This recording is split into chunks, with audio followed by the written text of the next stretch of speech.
all we knew about them is that there were two girls who worked in a factory, a brewery, and they were blue-collar workers, but they were hoping and dreaming to get out of it. So we wrote this song about two.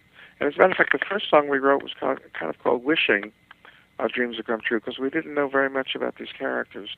They hadn't been formed very well.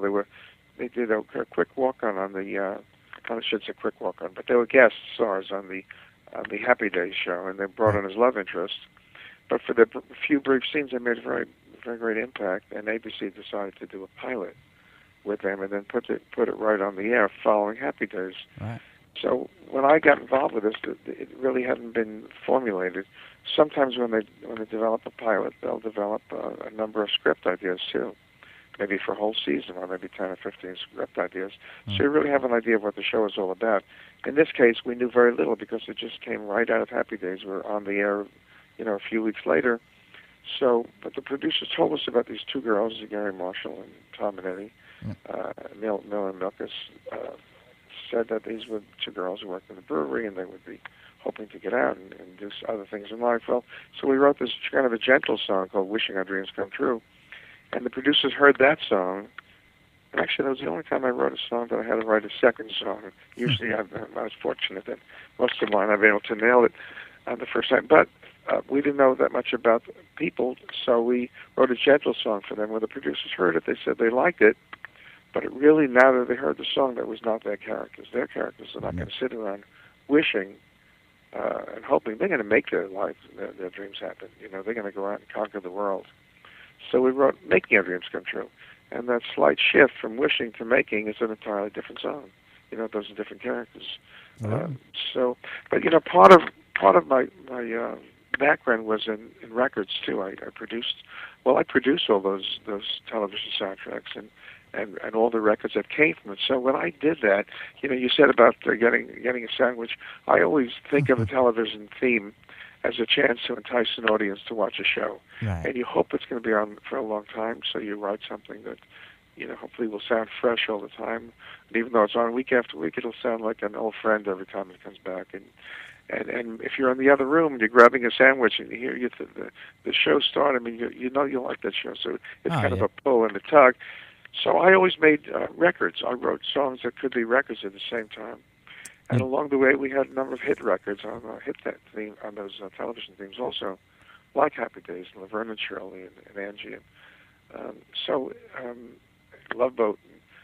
It was very helpful to have sustaining power because people knew those songs from the radio as well, not just from television. Yeah, which leads me into my next question right here. Do you have some more time to get into a few more questions here, Charles? I don't want to take up more time. You're good? I'm good. Yeah, I'm fine. All right, because I could be on all day. I know you can't, but if we could spend a little more time here with you, this is such a pleasure to have you on.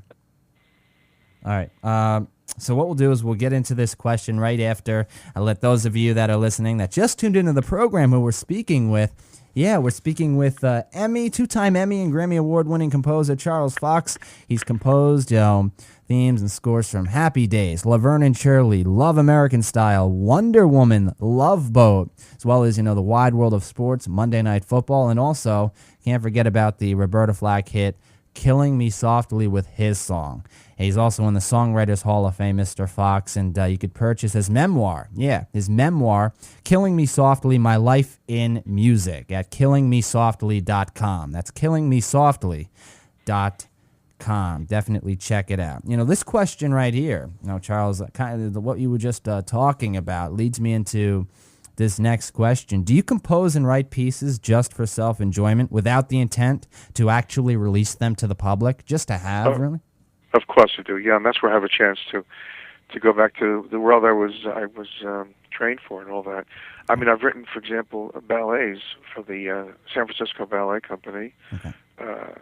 One piece called Song for Dead Warriors that was in the repertoire of the ballet company for years, and then years later, the Dance Theater of Harlem performed it for about 10 years until they unfortunately ended the company. They couldn't continue, but we saw that ballet last in London a few years ago at Sadler's Wells, and I wrote another ballet based on Zorro, and I do music for our temple. I do right now, for example, my life in the last couple of years has been more about classical music than anything. And next week, by the end of January 30th, there's going to be a performance here at Royce Hall of an oratorio that I wrote a couple of years ago and conducted the world premiere at the in Poland at the Warsaw Opera House with the Polish National Opera Company.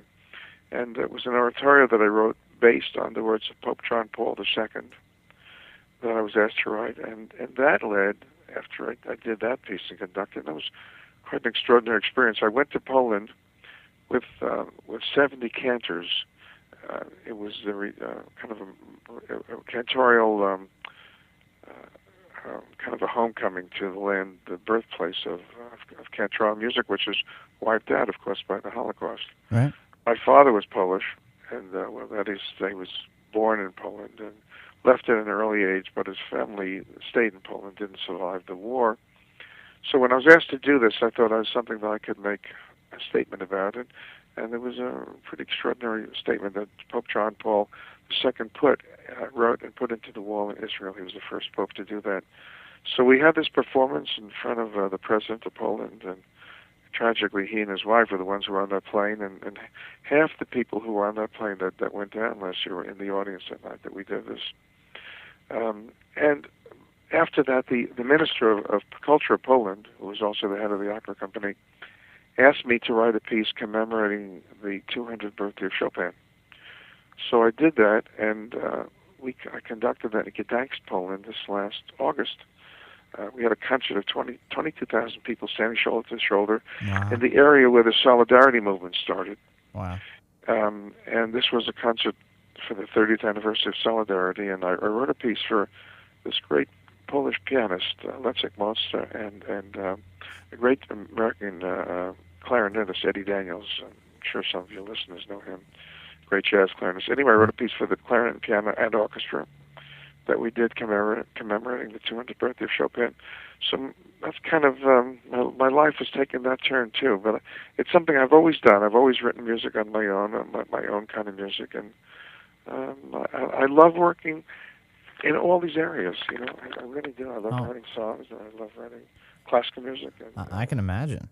So you really, you like classical. I mean, that's where your forte is, classical music. So there's no Lady Gaga or, Rihanna or, stuff like that. You've got, Chris Brown or Bruno Mars or Katy Perry, Well, believe it or not, I also wrote a song on the other end of the spectrum with Tim Conway. Tim Conway sang with Ice-T for a film called The Long Shot. Ah. So I've also, and the funny thing is, Killing Me Softly, for example, it's the title of my book, obviously, but it's also the title of one of my songs. We wrote that song, Norm McGill and I wrote that song for a young artist at the time named Laurie Lieberman. It was the first album for Capitol Records, and Norm and I did eventually 4 albums that we wrote and produced with Laurie. But on the first album was the song Killing Me Softly, and one of the things that Capitol did for to promote the album was to get it programmed on American Airlines. In the early 70s, we didn't have iPads and iPods and Walkman and all those things. So if you were on an airplane, the airline would supply pre-recorded music.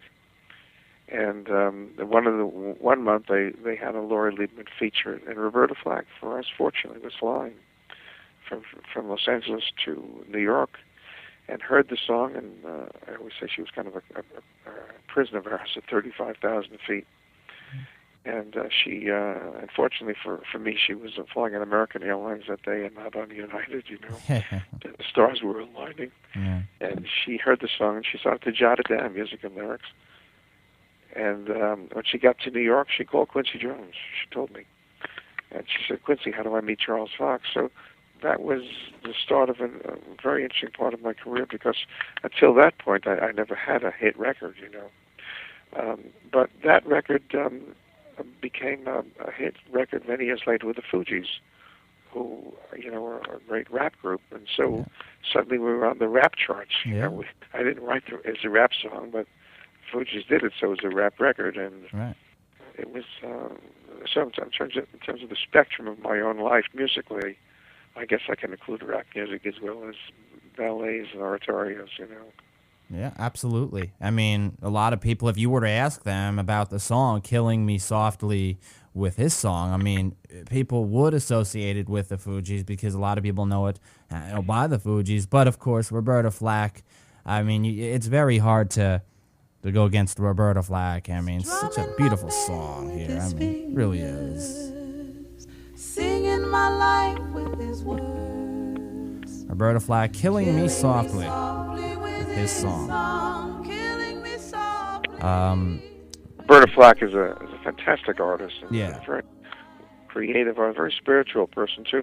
She was the one who presented the Songwriter Hall of Fame award to me in 2004. And after she rehearsed a number with her band in the afternoon, the two of us were sitting and kind of chatting in an empty Marriott Hotel ballroom. And I said, how lucky for me that she found this song. And Roberta's a very spiritual, beautiful person, and she said, "No, this song found me."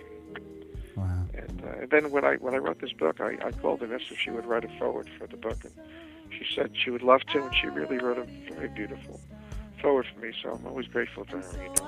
That was gonna be what I was gonna ask you next, right there. Roberta Flack, actually did write the foreword to your book, and that must have been an honor to have Roberta Flack doing that. I mean, you composed her song, the song she sang. You know, she was behind, so obviously, it was you two knew each other, and having her writing the foreword must have been just an astonishing for you. And it was very nice. Yeah, I really appreciate that she did it. She took the time. She read the book, and she's such a busy person with all the travel. She managed to do it all, and I was always be grateful to her for that. No, I know.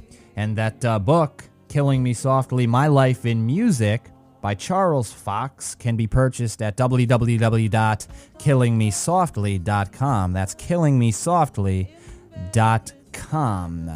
All right. There's a link, they'll find a link to Amazon.com. Yeah.